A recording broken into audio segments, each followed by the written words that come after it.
Will the Mavic Mini kill the Mavic Air?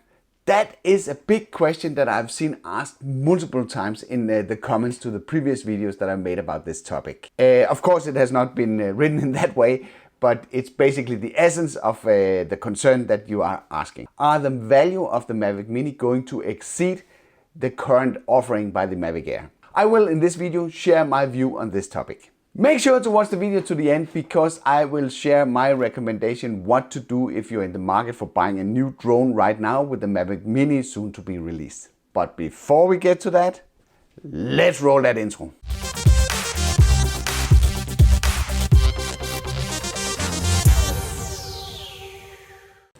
Welcome to another video. I'm Henrik Olsen, and if you want to learn how to make better videos with your drone and camera in general, then consider subscribing and hitting the bell so you don't miss out on my weekly tips, tests and tutorials. Let's just recap the specs. The sensor will be a 12 megapixel 1/2/3.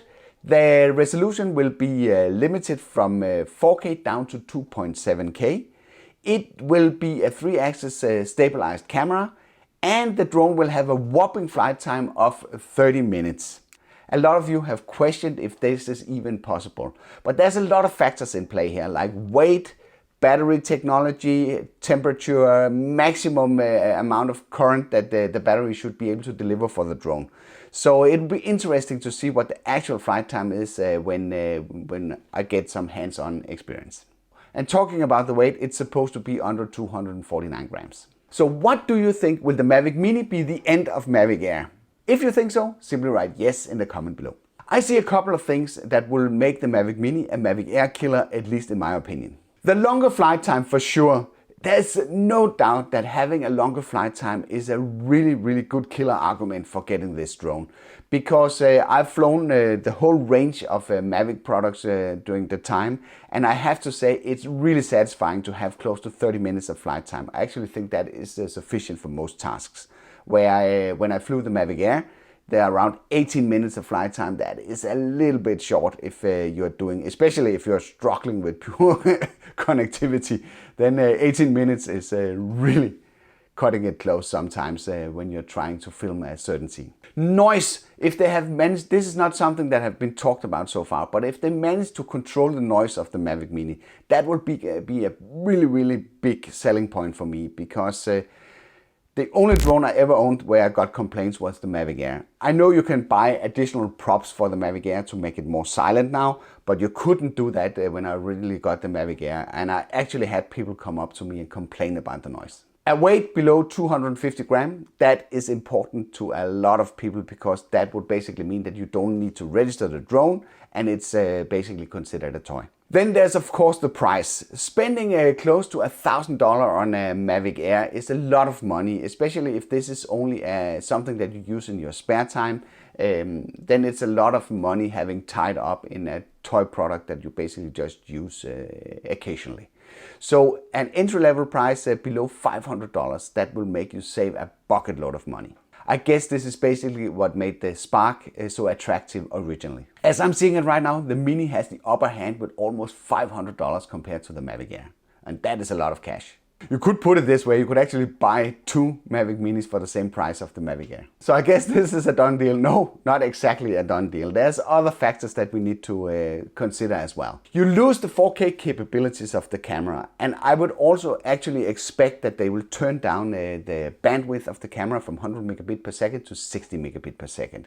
So the video quality of the Mavic Mini, I would expect that to be somewhere around the level that you got from the original Mavic Pro. Losing your 4K capabilities is really not that big of a deal, especially if you render your final videos in 1080p, then 2.7K would be plenty for doing that. The Mavic Mini will not offer the option to take RAW photos. So if you're into taking photos with your drone, this might not be the best choice for you. But of course it can take RAW photos, because that's sort of how it works. The raw image from the sensor, this is what you get with the raw photo. So this is a software limitation that DJI has introduced, I guess for the Mavic Mini, not to cannibalize the Mavic Air or the bigger drones. I will also expect to see that the DJI Go 4 app is quite stripped for features compared to some of the bigger drones. This is a very easy way for DJI to differentiate the different products, is to take away features in the software interface. So I will not be surprised if we don't see waypoints and advanced features like that. A minor thing is that you'll probably need tools to change props on the Mavic Mini, where this can be done easily on the Mavic Air without tools using the quick swap system. Quick release system. Quick swap, quick release system. I don't know what it's called. So what are you planning to do? Share your thoughts in the comment below. Many of you have asked for advice what to do if you're on the fence of buying a new drone right now. And here is what I would do. If you already own a Mavic Air, you should keep it. That is a brilliant drone, and I sometimes really regret that I sold mine. And second, I will postpone the buying decisions a couple of weeks until the Mavic Mini has been released and gotten into the hands of some independent YouTubers that will share their first impressions of it. I could think of one. Pick me, pick me, pick me, pick me, pick me. When we have certainty and confirmation of all the features, then you can make the right decision. It would be risky to buy anything right now. And don't go out and buy the DJI Spark if you are able to find one, unless you can pick it up dirt cheap secondhand. Because I will guarantee you that the Mavic Mini will outperform the current Spark or the old Spark in so many areas. The Mavic Mini seems to be more or less perfect for performing tight shots with the drone, where you have to fly through confined areas.